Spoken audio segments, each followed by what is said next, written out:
Hi, my name is Romero Brown, and I am excited to serve as your session facilitator. For more than 30 years, I've had the privilege and the honor to work with nonprofit organizations to help them strengthen their services to young people and to families. Through this series of micro learnings, you'll have the ability to gain valuable insights to help build the highest quality program possible.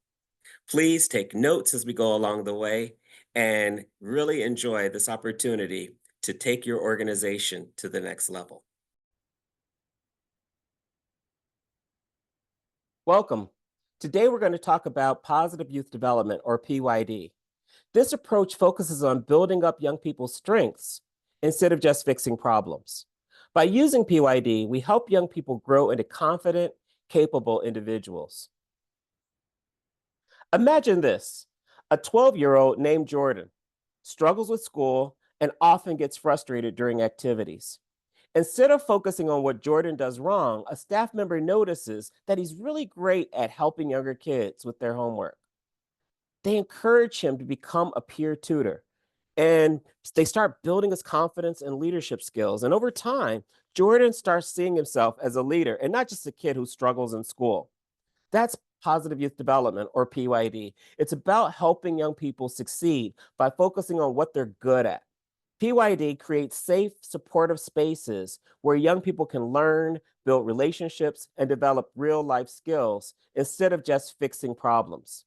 PYD helps them to grow into confident, capable individuals.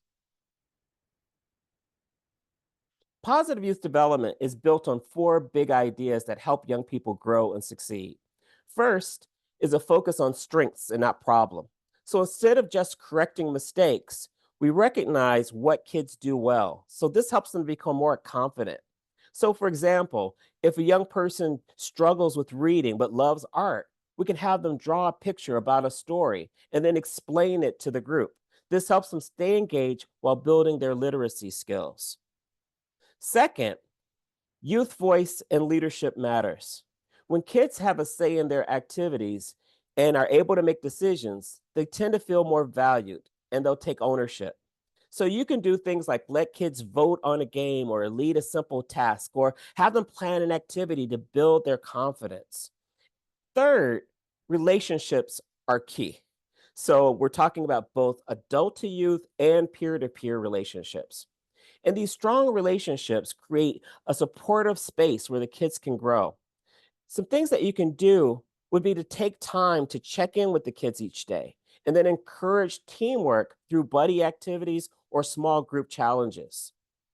And finally, skill development. Skill development sets them up for success. Young people need life skills like teamwork, communication, and problem solving skills to thrive in life. So you can do things like during a group game, you can remind the kids that working together is just as important as winning. When we focus on these four ideas, we create an environment where the kids feel safe, supported, and motivated to grow.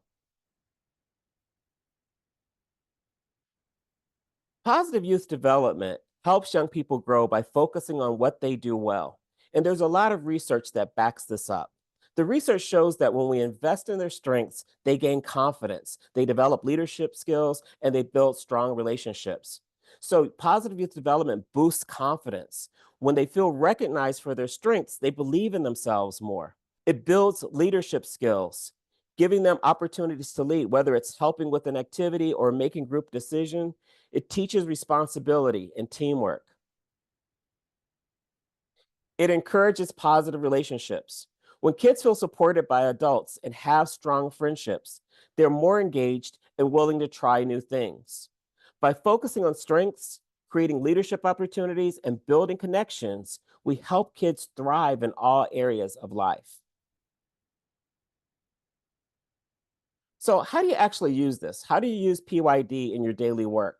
Here are five things to think about. The first is to encourage youth leadership. You want to give kids opportunity to take on leadership roles. So you can let them take turns being an activity helper who sets up the supplies, or maybe they explain the rules to a game. You can also create a classroom ambassador. And that young person can welcome new kids as they come into the program space and help them learn a new routine or answer questions. Second, you can focus on strengths and feedback. You can highlight what they do well before discussing areas to improve. So, if a young person is calling out answers without raising their hands, you might say, "Hey, I love how excited you are to share your ideas. Let's make sure that we give others a chance to speak too." This helps them to feel valued while reinforcing the expectations. Third, you can provide reflection opportunities. Help kids think about their experiences and what they've learned. So, after a group project, you can ask, "What was the one thing your team did really well? And what could we do even better next time?" The fourth is building consistent relationships. We want to foster strong adult to youth and peer to peer relationships. So, to strengthen the adult to youth connections, you can take a moment each day to check in with the kids, asking, "How's your day going?" Or remembering something that they've shared before, like a hobby or an event that they were really excited about. If you want to encourage the peer to peer relationships, you can do things like creating opportunities for teamwork, like buddy reading or partner activities where the kids can work together and start to build a sense of trust. And then, fifth, you can engage young people in the community. Get them involved in small service projects. To start, the kids can brainstorm ways to help out their youth center, like making encouraging posters for the younger kids, or they can organize a community cleanup day. By giving them ownership over these small projects, it starts to build their sense of responsibility.